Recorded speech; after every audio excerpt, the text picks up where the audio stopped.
Hi friends, मैं हूं विक्की कुमार। आज आपका स्वागत करता हूं आपके अपने YouTube channel exam concept master में। आज हम देखेंगे बिहार एसआई की मुख्य परीक्षा जो 2021 में हुई थी 24/12/2022 को, उसके क्वेश्चन को आज हम देखेंगे। आज हमारा दूसरा सेट होगा और चलिए एक एक करके हम प्रश्नों को देखेंगे। हमारा आज का पहला प्रश्न है, सूर्यास्त एवं सूर्योदय के समय सूर्य का आभासी चपटापन निम्न परिघटना के कारण होता है। तो सूर्यास्त एवं सूर्योदय के समय जो है आभासी चपटापन जो है अपवर्तन के कारण हमें नजर आता है। अपवर्तन के कारण अगर इसकी बात की जाए तो सूर्यास्त तथा सूर्योदय के समय सूर्य का आभासी चपटापन मुख्यतः प्रकाश के अपवर्तन के कारण होता है। रात के तारे का टिमटिमाना भी अपवर्तन के कारण, पानी में डूबा हुआ सिक्का, मछली का वास्तविक गहराई से कुछ ऊपर दिखाई देना, ये भी अपवर्तन के कारण ही होगा। उसके बाद, प्रथम विश्व युद्ध के दौरान कौन सा देश 1915 में ब्रिटेन के खिलाफ केंद्रीय बलों में शामिल हुआ? तो यह जो था बुल्गारिया था। बुल्गारिया जो प्रथम विश्व युद्ध 1915 में हुआ था ब्रिटेन के खिलाफ, उसमें बुल्गारिया शामिल हुआ था। और ओटोमन साम्राज्य वर्ष 1914 में शामिल हुआ। टिहरी बांध किन नदियों के संगम पर स्थित है? अगला प्रश्न है हमारा कि टिहरी बांध जो है किन नदियों के संगम पर स्थित है? तो याद रखेंगे कि भागीरथी और भिलांगना नदी को याद रखेंगे कि टिहरी बांध उनके संगम पर स्थित है। उसके बाद, किसी अर्धचालक के ताप बढ़ाने पर उसकी प्रतिरोधकता पर क्या प्रभाव पड़ता है? तो याद रखेंगे कि उसकी प्रतिरोधकता जो है घट जाएगी। उसकी प्रतिरोधकता क्या हो जाएगी? घट जाएगी। अगला प्रश्न हमारा होगा जो रीजनिंग का है। अगर आप लोगों को रीजनिंग का सॉल्व चाहिए तो कमेंट बॉक्स में जरूर बताइए कि रीजनिंग और गणित का सॉल्व आपको एक साथ करा दिया जाएगा। ठीक है। अगला प्रश्न हमारा होगा, देखेंगे कि क्वार्टज का रासायनिक नाम क्या है? क्वार्टज का रासायनिक नाम जो है सोडियम सिलिकेट। सोडियम सिलिकेट याद रखेंगे, इसका रासायनिक सूत्र होगा Na2SiO3। Na2SiO3। उसके बाद, प्रत्येक राज्य से राज्यसभा के लिए चुने गए जाने वाले सदस्यों की संख्या किस अनुसूची में निर्धारित की जाती है? तो याद रखेंगे कि चौथी अनुसूची में। कैमी अनुसूची में? चौथी अनुसूची में। उसके बाद अगला प्रश्न हमारा होगा आज का कि जलियांवाला बाग की घटना किस वर्ष हुई थी? तो सभी लोग जानते हैं कि जलियांवाला बाग की घटना जो हुई थी वह 13 अप्रैल 1919 को हुई थी। 13 अप्रैल 1919 को घटित हुई थी। यह कहाँ हुई थी? तो अमृतसर में। अमृतसर अभी वर्तमान में कहाँ पे है? तो पंजाब में। बांग्लादेश एक स्वतंत्र राष्ट्र कब बना? तो याद रखिए दोस्तों कि 1971 में बांग्लादेश जो है स्वतंत्र राष्ट्र बना।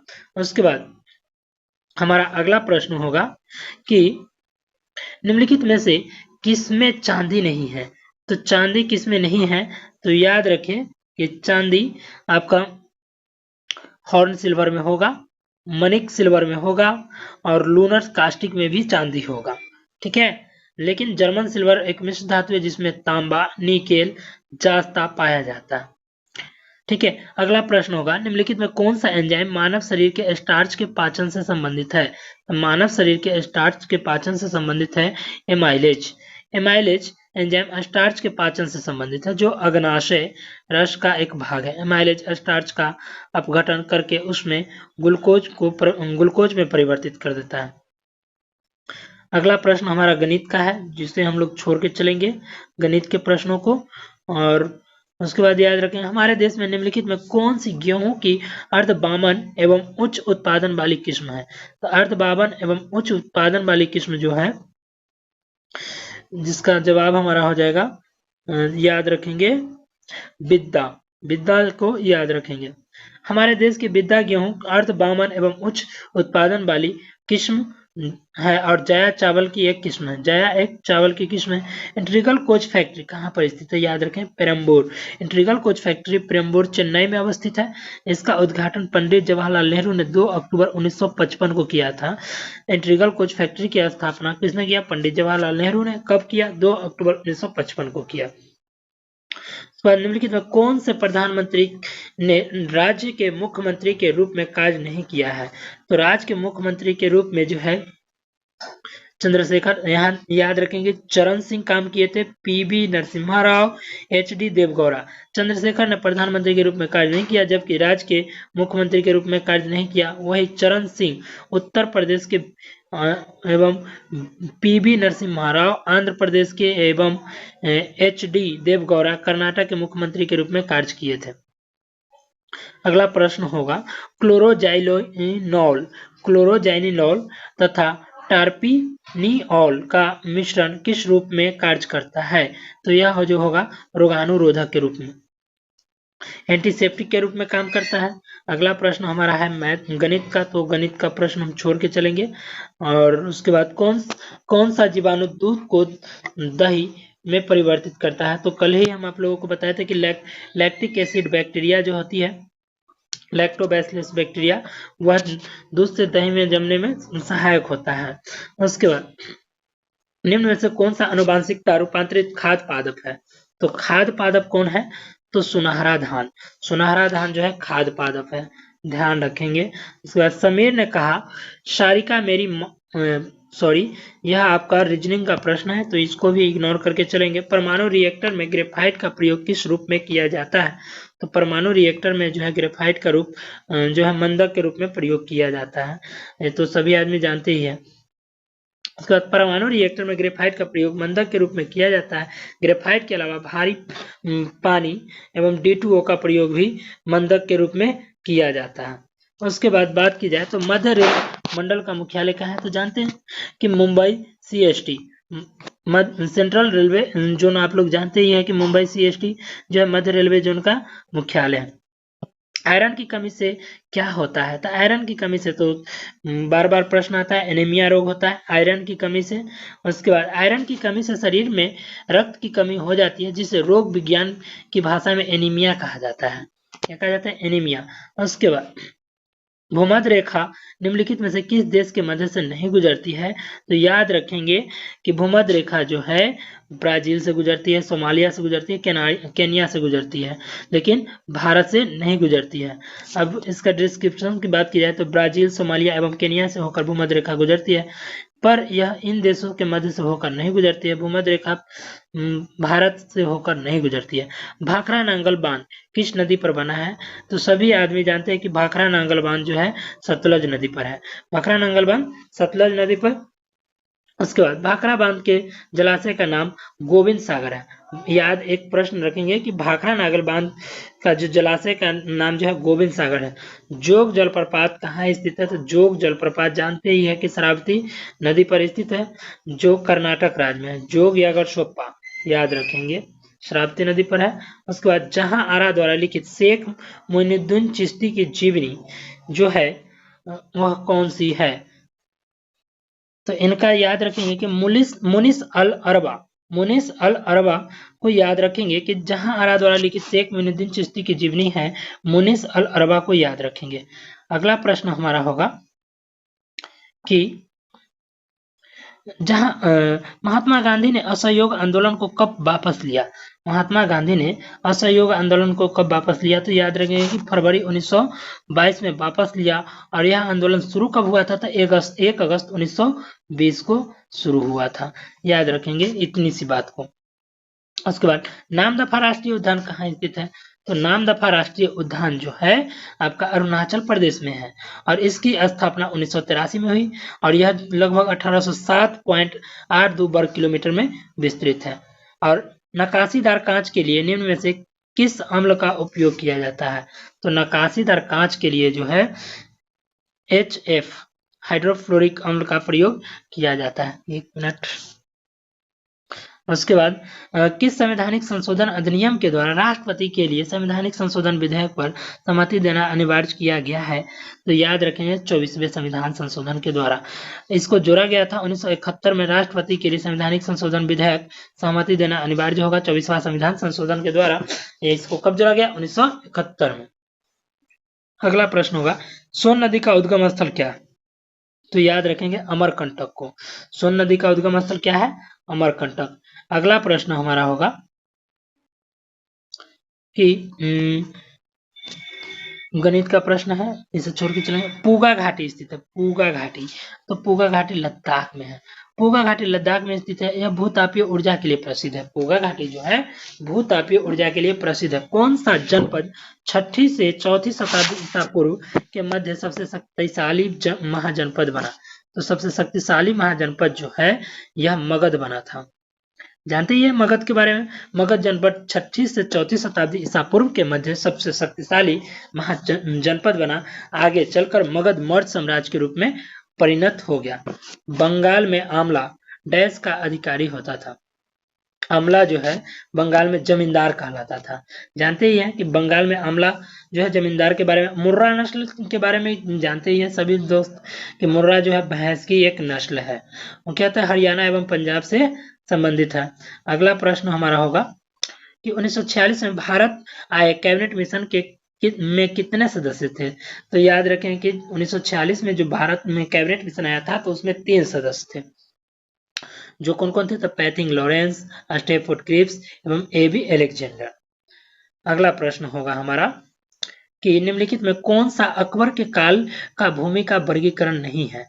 तो अकबर के जरीब, पोलज याद रखेंगे, परौती याद रखेंगे, बंजर। अकबर के काल के भूमि का वर्गीकरण था पोलज, परौती, बंजर।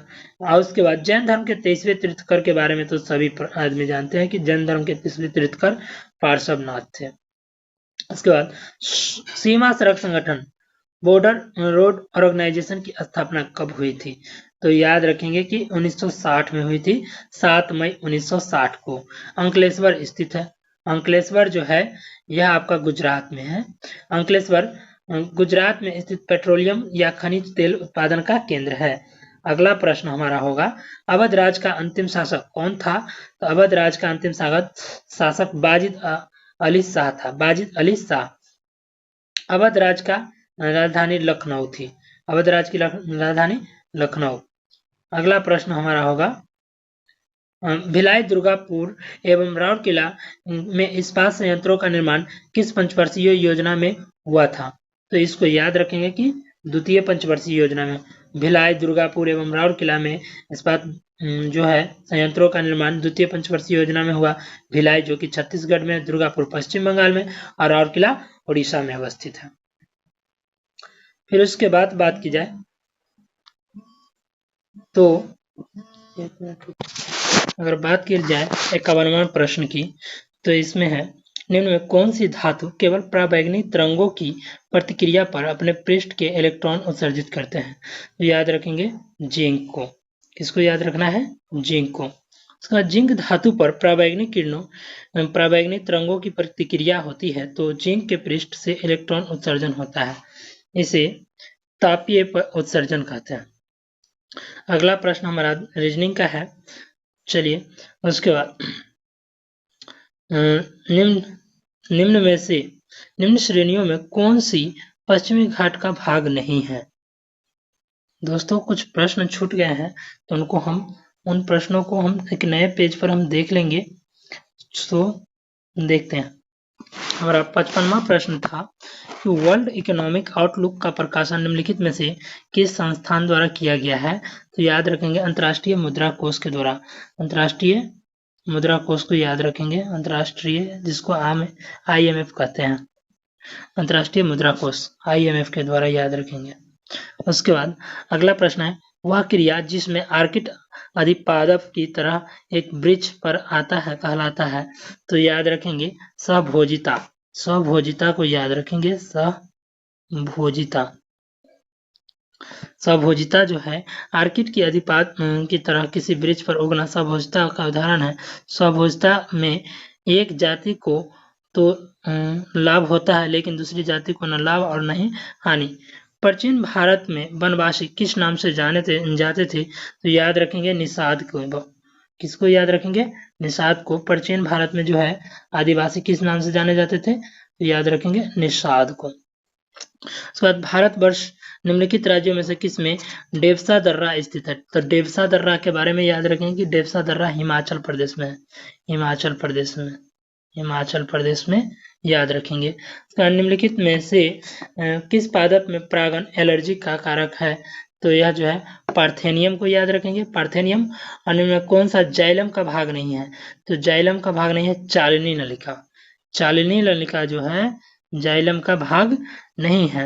उसके बाद निम्न में कौन सा क्षेत्र भारत का जैव विविधता अति क्षेत्र का प्रतिनिधित्व करता है? तो पश्चिमी घाट को याद रखेंगे। क्रेपोलैक्टम का उपयोग किसके निर्माण के लिए किया जाता है? तो नाइलॉन 6।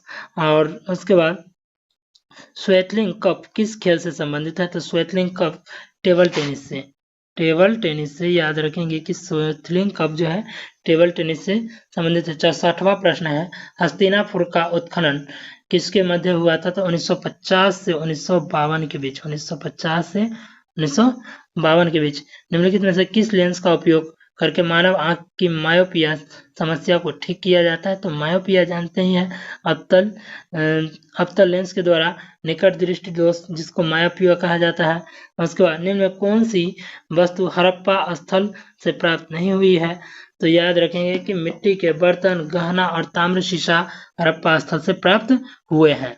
हमारा अगला प्रश्न होगा कि निम्न श्रेणियों में से कौन सी पश्चिमी घाट का भाग नहीं है? तो कामेत जो है नहीं है, अन्नीमुडाई है, पालनी है, कार्डमम है। उसके बाद अगला प्रश्न है हमारा कि कृष्णदेवराय ने अपनी माता के नाम से विजयनगर के समीप किस उपनगर की स्थापना की थी? तो सभी आदमी जानते हैं नागलपुरम के बारे में जानते हैं। कृष्णदेवराय ने अपनी माता के नाम पर विजयनगर के समीप नागलपुरम उपासना की स्थापना की थी। अगला प्रश्न है विज्ञान का कि किस गैस एक गैस CaO के साथ क्रिया करती है परंतु NaHCO3 के साथ नहीं, वह गैस है CO2। कार्बन डाइऑक्साइड के बारे में जानते हैं। NaHCO3 का फुल फॉर्म होता है सोडियम हाइड्रोजन कार्बोनेट या सोडियम बाइकार्बोनेट के साथ नहीं क्रिया करेगा। अगला प्रश्न हमारा होगा कि रीजनिंग का प्रश्न है हमारा अगला प्रश्न। अब देखेंगे भारत के नियंत्रक एवं महालेखा परीक्षक को उसके पद से हटाने की प्रक्रिया नियम किसके समान है? तो याद रखेंगे कि यह उच्चतम न्यायालय के न्यायाधीश के समान है। और भारत के नियंत्रक एवं महालेखा परीक्षक को उसके पद से हटाने की प्रक्रिया उच्चतम न्यायालय के न्यायाधीश के समान है। इसकी नियुक्ति राष्ट्रपति अनुच्छेद 148 के 1 के अंतर्गत करता है। शब्द सेरीकल्चर के बारे में जानते ही हैं, रेशम कीट पालन से है। उसके बाद अगर बात की जाए तो निम्नलिखित में से कौन सी विश्व की सबसे हानिकारक जलीय खरपतवार है? तो याद रखेंगे आइचोर्निया को। आइचोर्निया हानिकारक जलीय खरपतवार है, इसे जलकुंभी भी कहा जाता है। सार्क का सदस्य नहीं है, तो सार्क के 8 सदस्य हैं। याद रखेंगे कौन कौन है? तो भारत, पाकिस्तान, भूटान, नेपाल, बांग्लादेश, श्रीलंका, मालदीव, अफगानिस्तान, ईरान यह सार्क का सदस्य है। अब कौन नहीं है? तो ईरान को याद रखेंगे। उसके बाद किस मुगल सम्राट के शासनकाल में मुगल दरबार में चाहर तस्लीम और जमीनाबोस लागू किए गए हैं? जमीनाबोस लागू किए गए हैं। तो याद रखेंगे कि यह जो है शाहजहां के शासनकाल में, मुगल सम्राट शाहजहां के शासनकाल में मुगल दरबार में चाहर तस्लीम और जमीनाबोस यानी जमीन को चूमना लागू किया गया है। बौद्ध धर्म के उपदेश देने हेतु किस भाषा का प्रयोग किया गया है? तो सभी आदमी जानते हैं कि पाली भाषा का प्रयोग किया गया है। उसके बाद अगला प्रश्न होगा अनुचुंबकत्व पदार्थ है। अनुचुंबकत्व पदार्थ हमारा चुंबक की ओर क्षीण बल द्वारा आकर्षित होते हैं। अनुचुंबकत्व पदार्थ जो चुंबक की ओर कमजोर बल से आकर्षित होते हैं, जैसे एल्युमिनियम, सोडियम, ऑक्सीजन आदि। किस मौर्य स्तंभ में शीर्ष पर एक विशाल हाथी स्थापित है? तो विशाल हाथी का स्थापन जो है संकिसा स्तंभ पर है। संकिसा स्तंभ, और संकिसा स्तंभ शीर्ष पर एक विशाल हाथी स्थापित है जो उत्तर प्रदेश में। अगला प्रश्न है हमारा कि पर्यावरण संरक्षण के बारे में जागरूकता फैलाने में सहायक पुस्तक साइलेंट स्प्रिंग के लेखक कौन है? तो साइलेंट स्प्रिंग के लेखक रेचल कार्सन है, रेचल कार्सन। और अगला प्रश्न हमारा गणित का है। इसके बाद हम देखेंगे कि तेलिया बांध नदी जो है कौन सी नदी पर निर्मित है? तो तेलिया बांध जो है बराकर नदी पर, तेलिया बांध बराकर नदी पर निर्मित है। यह कोडरमा झारखंड में है और बराकर दामोदर की सहायक नदी है। अगला प्रश्न हमारा होगा 86वां, किस एक्ट के द्वारा भारत में ईस्ट इंडिया कंपनी का व्यापारिक एकाधिकार को समाप्त कर दिया गया? तो जानते ही है कि 1813 का चार्टर एक्ट के द्वारा, 1813 के चार्टर एक्ट के द्वारा भारत में ईस्ट इंडिया कंपनी का व्यापारिक एकाधिकार को समाप्त कर दिया गया। उसके बाद कोडरमा डैश के खनन के लिए जाना जाता है। तो कोडरमा के बारे में तो हम लोग जानते ही है कि कोडरमा जो है अभ्रक उत्पादन के लिए जाना जाता है, जो झारखंड में है। अगला है सुमेलन कीजिए। तो सुमेलन करने के लिए याद रखेंगे यहाँ से कि सूची 1 वस्तु एवं सेवा कर लागू किया जाता है 101 में। उसके बाद 102 में राष्ट्रीय पिछड़ा वर्ग आयोग का संवैधानिक दर्जा दिया गया है। 103 में आर्थिक रूप से कमजोर वर्ग के लिए अधिकतम 10% का आरक्षण की व्यवस्था की गई है। उसके बाद 104 में लोकसभा में आंग्ल भारतीय समुदाय के लिए आरक्षित सीटों का प्रावधान को समाप्त कर दिया गया है 104। निम्न में कौन सा कथन प्रत्यावर्ती धारा के लिए सही नहीं है? तो याद रखेंगे कि प्रत्यावर्ती धारा के लिए यह लंबी दूरी संचालित करता है, इसका उत्पादन सस्ता होता है और इसकी वोल्टता आसानी से बदली जा सकती है। प्रत्यावर्ती धारा तथा एसी का परिणाम व दिशा दोनों बदलती रहती है, अतः कहा जाता है कि इसका परिणाम समान नहीं रहता है। 91 नंबर प्रश्न है गणित का। उसके बाद महात्मा गांधी जी की जीवनी के लेखक कौन है? तो याद रखेंगे कि डी.जी. तेंदुलकर जो है महात्मा गांधी के जीवनी के लेखक हैं।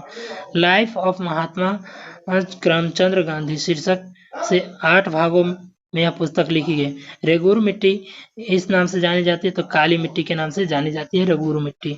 उसके बाद रेगुर मिट्टी को काली मिट्टी में या स्वतः जुताई वाली मिट्टी के नाम से भी जाना जाता है। यह कपास की खेती के लिए उपयुक्त होती है। नामेरी बाघ अभ्यारण्य भारत के किस राज्य में स्थित है? तो नामेरी असम में। नामेरी बाघ अभ्यारण्य असम में स्थित है। यह कुल 344 वर्ग किलोमीटर में विस्तृत है। उसके बाद याद रखेंगे सजाने के लिए है, तो पहले रोग को समझा होगा। उसके बाद रोग के बाद आप याद रखेंगे कि रोगी होगा तो भी अस्पताल में जाएगा। अस्पताल में जाने के बाद यह भर्ती होगा और भर्ती होने के बाद रोग निदान होगा, फिर उसके बाद उपचार होगा। ठीक है। और अगला प्रश्न हमारा होगा 96 नंबर 96 कि भारत में मीठे पानी की सबसे बड़ी झील कौन है? तो मीठे पानी की सबसे बड़ी झील बुलर झील को याद रखेंगे, बुलर झील। और 97 नंबर प्रश्न होगा आर्द्रतापूर्ण दिन में प्रातः काल के समय यदि एक नरम तने वाले पादप को नीचे क्षैतिज दिशा में तीखे ब्लेड से काट दिया जाए तो कटे हुए तने पर द्रव की कुछ मात्रा ऊपर की ओर उठ जाती है, इसका कारण क्या है? तो इसका कारण याद रखेंगे मूल दाब। मूल दाब, जड़ों का दाब याद रखेंगे। और सल्तनत काल के दौरान दीवान ए अर्ज विभाग है, दीवान ए अर्ज विभाग है सैन्य विभाग। उसके बाद पीटी द्वीप पक्षी अभ्यारण्य कहाँ स्थित है? तो पीटी द्वीप पक्षी अभ्यारण्य जो है यह लक्षद्वीप में है। और 100वां प्रश्न हमारा होगा गणित का है, नहीं गणित का नहीं है। यह प्रश्न है लोकसभा के विपक्ष का नेता बनने के लिए कम से कम सदन में कुल कितने सीटों को हासिल करना होगा? तो 1/10 को हासिल करना होगा। अगर वीडियो अच्छी लगी हो दोस्तों तो वीडियो को शेयर कीजिए, लाइक कीजिए और चैनल को सब्सक्राइब कीजिए। और कोई त्रुटि है तो कमेंट सेक्शन में जरूर बताइए।